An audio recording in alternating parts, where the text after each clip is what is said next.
Hello, this is a start to a new podfic called Sick of Bruises, written by Bunny0980, read by Stick.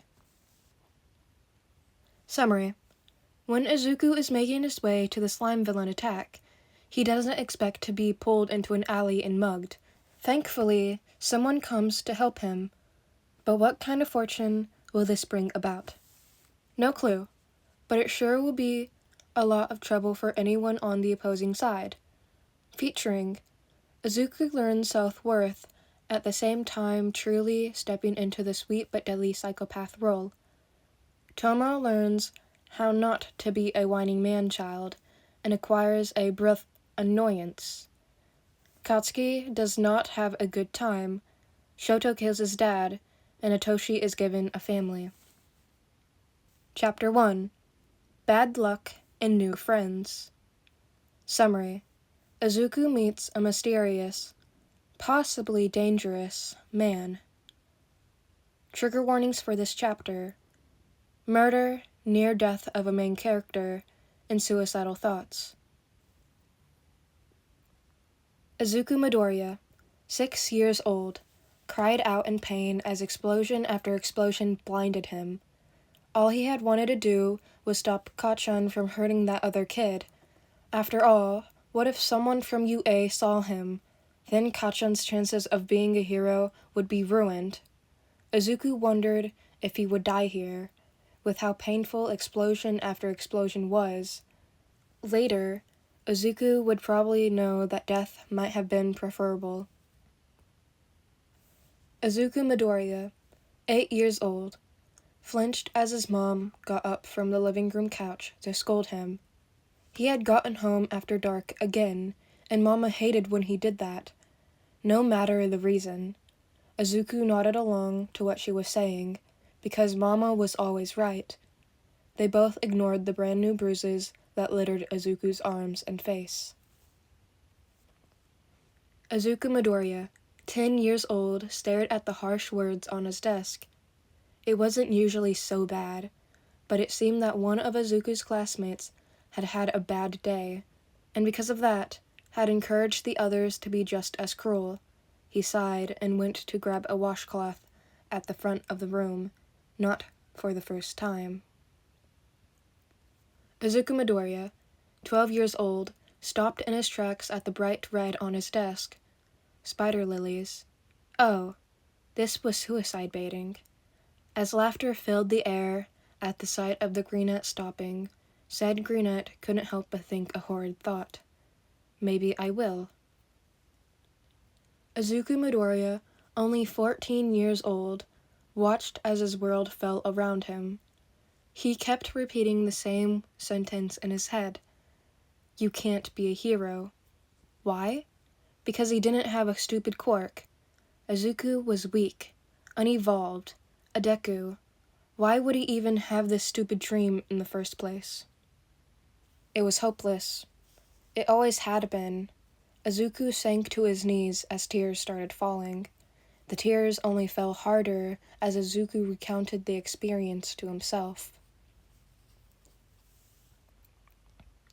He had been attacked by a villain made of sludge. The gross green liquid had entered Izuku's lungs.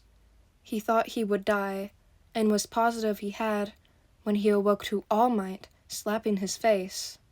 All Might had saved him. Stupidly, Izuku grabbed onto his leg when the man was trying to leave. He ended up wasting all the man's time and had to see him deflate.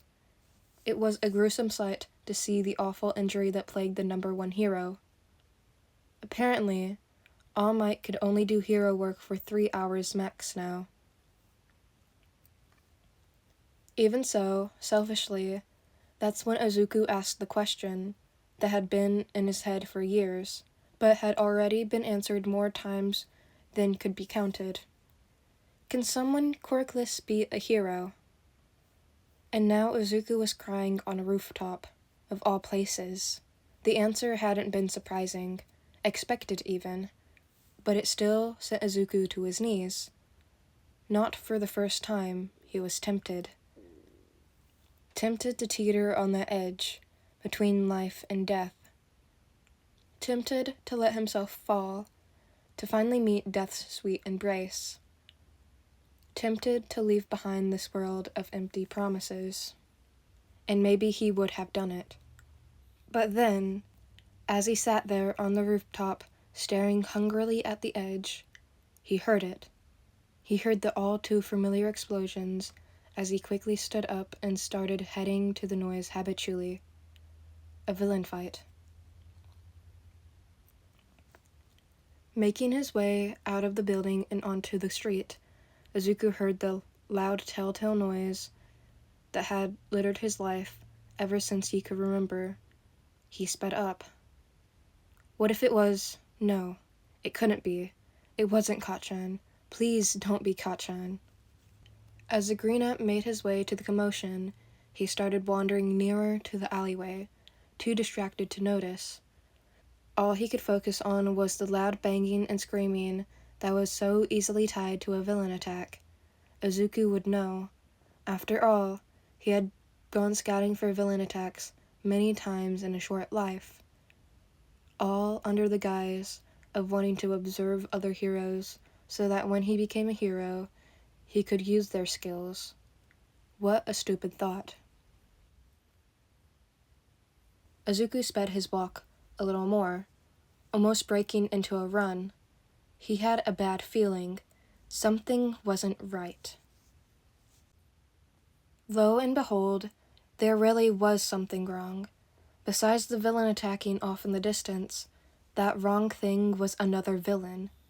A villain that quickly pulled Izuku into an alley and swiftly put a knife through his throat. Great. The screams and explosions faded into background noise. Static. As Izuku focused on the fact that he was being attacked for the second time in a row, while another attack was happening, an attack that had sounded as if it had plenty of heroes, which meant that no heroes would be coming for Izuku. His breath quickened, and he inhaled sharply at the attacker's laugh. "No worries, kid," the man spoke, a crazed sort of joy in his tone. "I only want your money. Why don't you get your wallet out for me, and maybe I won't kill you?" Shaking, Izuku complied. Stupid. He couldn't even defend himself from a low-life thug, and he wanted to be a hero. Swiftly, Izuku felt the cold leather of his wallet being snatched from his hand. He could feel the criminal shift his form so as to look at the contents, but the knife still stayed at his neck.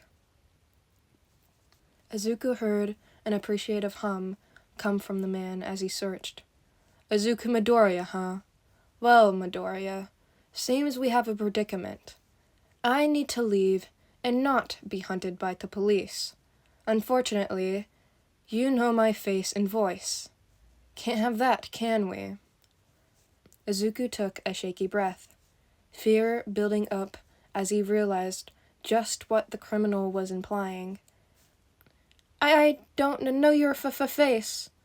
I can't see you. I promise I won't tell the cops what you sound like either." The man laughed. It was a scratchy, hoarse sound. "Sorry, kid, but I can't take any chances. I read on your ID that you were quirkless, so really, this is a blessing to you, and the poor people that have to take care of you." Izuku's eyes widened as the knife pressed closer to his throat. This is it, he thought. This is how I die. He could feel a cold, cold liquid start to climb down his neck, as a brilliant pain erupted where the metal was touching his skin.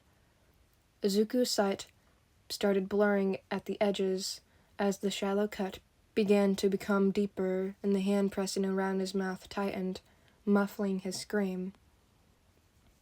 Just when Izuku thought he would die, though, suddenly the pressure keeping his mouth closed dissipated, the knife clattering to the floor uselessly as Izuku collapsed to grip at his still bleeding throat. Izuku felt a presence behind him, but couldn't bring himself to look. He was gasping for air and desperately trying to stauch the blood flow. His vision was blurry. If Izuku hadn't died from an important vein being cut, then he would certainly die from blood loss. As he gasped, there was an annoyed-sounding sigh behind him. The unknown person behind Izuku moved closer as the latter cried. "Hey kid," the presence said, leaning down beside Izuku. "I really only came here to get rid of an annoyance, but since I'm here now, you might as well come with me to get patched up a bit." Weakly, Izuku nodded. He was silent now, not having the strength to speak. All he could do was hold his throat desperately and hope whoever this was could help. Izuku didn't have time to think about stranger danger. He was dying. A few moments later, Izuku felt something in front of him. It was a slight pull, not enough to pull him or anything else in that direction, but enough to be noticeable. Izuku looked up and met bloodshot red eyes, surrounded by white-blue hair. The man gestured for Izuku to follow him as he stepped through a foggy purple mist. Izuku should have been more hesitant, but he couldn't think straight, so he got up shakily and followed. Stepping through the mist felt like going through a cold, light fog. It was disarming, Izuku guessed, but it felt nice and comforting. Something Izuku had felt very little in his quirkless life. When he felt the mist dissipate, Izuku found himself in a bar. It was simple and modest, not in the best condition, but it didn't really matter. What mattered was that there was a couch that Izuku immediately collapsed on. He could hear chatter in the background, but he couldn't process it. Izuku didn't even process the slight dip of the couch as the red-eyed man sat beside him. He did, however, startle when he felt a cold finger press against his throat as gauze was spread on the cut. Soon, bandages were pressing against the sensitive skin and keeping blood from overflowing more than it already had.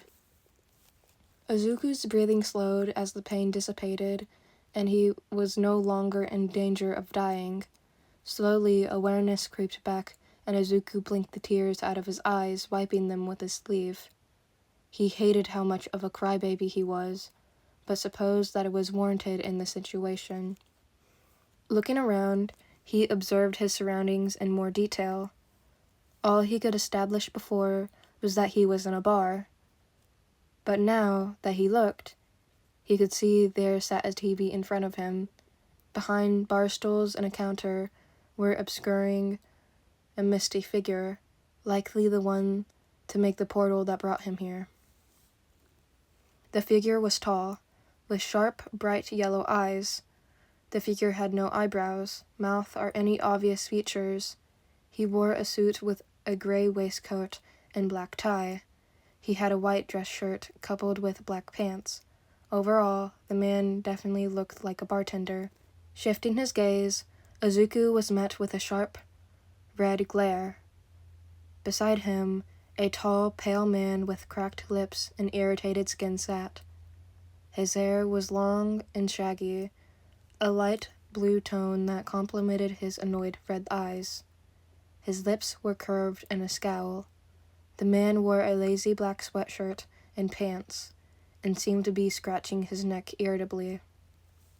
The annoyed man huffed. "Well, aren't you going to thank me for saving your life or whatever?" Oh, so sorry," Izuku cried apologetically.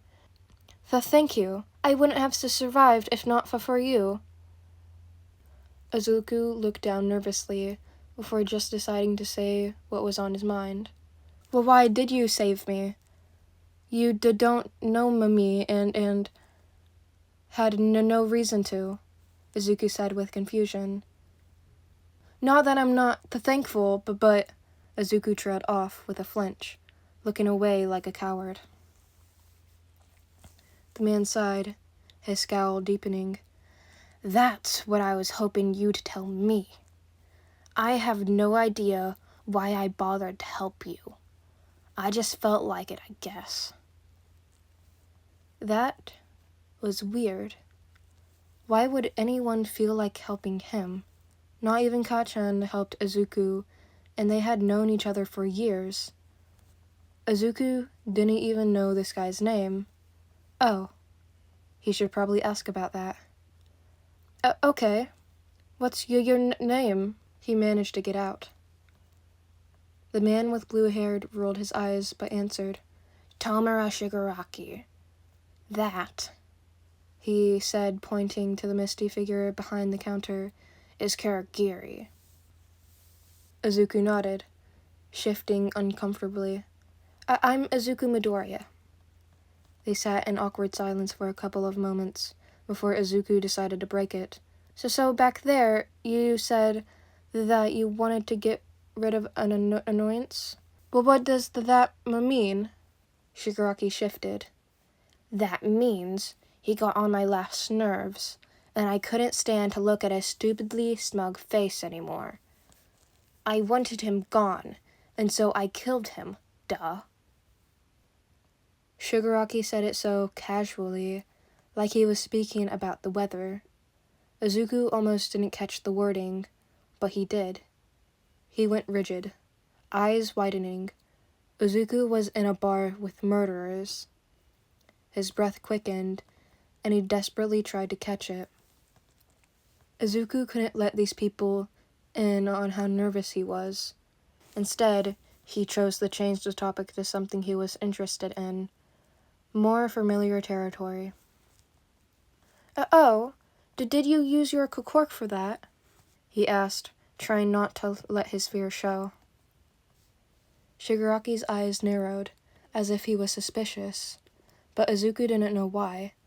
Despite his apparent suspicion, Shigaraki answered, Yeah, I used my cork. It's called decay.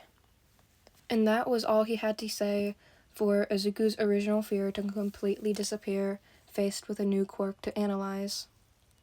Oh wow, that's so cool!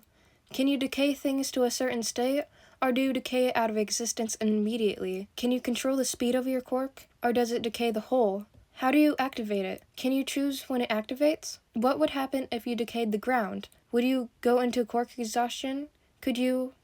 Suddenly, Izuku slapped a hand over his mouth, realizing what he had done. Stupid. Why would he ask about quirks? Of course he would start asking questions, and Izuku knew what people did when he asked questions. They got annoyed, and nothing good happens when people were annoyed at Izuku. His eyes widened, and he stared in fear at Shigaraki. But surprisingly, the man didn't look angry. Instead, he looked contemplative. But what about? Next thing he knew, Izuku was muttering a string of unintelligible words. He heard someone clearing their throat, and soon Izuku was slapping his hands over his mouth again. He was being so dumb today. Shigaraki raised an eyebrow. Izuku tensed. Why are you cutting yourself off? The man asked the teen. Instead of saying the thousands of insults that Izuku was sure would have been the first thing that was said. Shigaraki waited expectantly, and Izuku stared at him with apprehension. Why was he even asking? Was the man trying to bait Izuku only so that he could hurt him later? It didn't matter. Izuku would just make sure not to become too attached, even though he was horrible at that. Realizing he was taking too long to answer, Izuku cut his thoughts off before deciding to respond truthfully.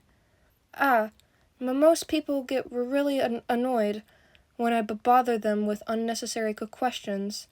That they say that I'm trying to claim that I know their quirk but better than them, which I'm not, I promise.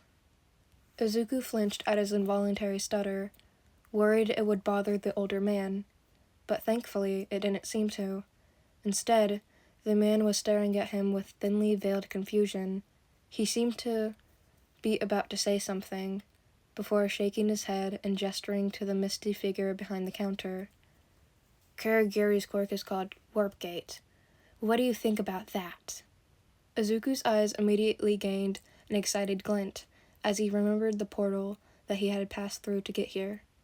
He turned towards Karagiri.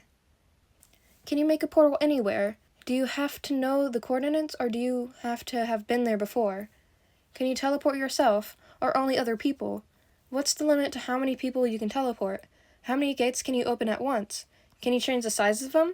Can you teleport inanimate objects? Can you only teleport things to you? The next thing the other occupants of the bar knew, Izuku had a notebook in hand and was excitedly writing in it.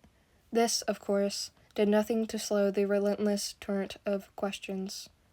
Can I see that notebook? Shigaraki cut the boy off. He didn't really want to bust his eardrums by listening to the never-ending questions. They weren't even directed at him this time. And besides, the man was immediately curious. Izuku snapped out of his daze. Oh, sure, I guess, he said, obviously uneasy. Shigaraki took the book out of the boy's hands, carefully. He didn't want to disintegrate it. Slowly, he started flipping through the contents, getting more and more interested as he went on. Every entry was detailed, and it was impressive work, especially for someone so young. As he reached the end, Shigaraki looked away from the book and to Izuku. You have an intelligence quirk, right? That could be useful for my party. The man trailed off, and Izuku flinched. It didn't go unnoticed by Shigaraki. No, I'm actually quirkless. Izuku waited for the sneer, the angry shout about how he had tricked the man into saving him, but it never came. Instead, really? That's surprising. And that was it. It was like Shigaraki had just murdered someone and said, okay. Actually, Shigaraki had done that. Maybe Izuku should be more worried. But Izuku was a naturally trusting person. You don't care? He asked, completely bewildered. Nah, it's not like you can't be useful in other ways. Izuku chose to ignore the fact that the man seemed to have plans for him. Maybe this is why I felt like helping you. I've been needing a rogue. Izuku's eyes widened as tears gathered in them. You'd really want me on your team? Shigaraki scowled. That's what I said. It's getting late. I have a feeling you won't want to stay here, even though you probably should. The last part was more of a mumble, and Izuku chose to ignore it. Wow, doing a lot of ignoring today. Here's my number. Karagiri will take you back to where we found you. Call when you're free to meet up again. Just text your location and Karagiri will pick you up. Izuku took it gratefully, excitement obvious. He stood up as Shigaraki stood, and his eyes snapped to where a purple portal was opening. Thank you for everything, Izuku said as he passed through the mist, and surprisingly, he could hear Shigaraki mumble a sure, and it wasn't vicious or annoyed. That day, Izuku went home after dark to an annoyed mother and a cold dinner, but his phone was one number lighter, and his heart ached just a little less. He was wanted. For now, Izuku would just forget the fact that it was a supposed murderer who wanted him.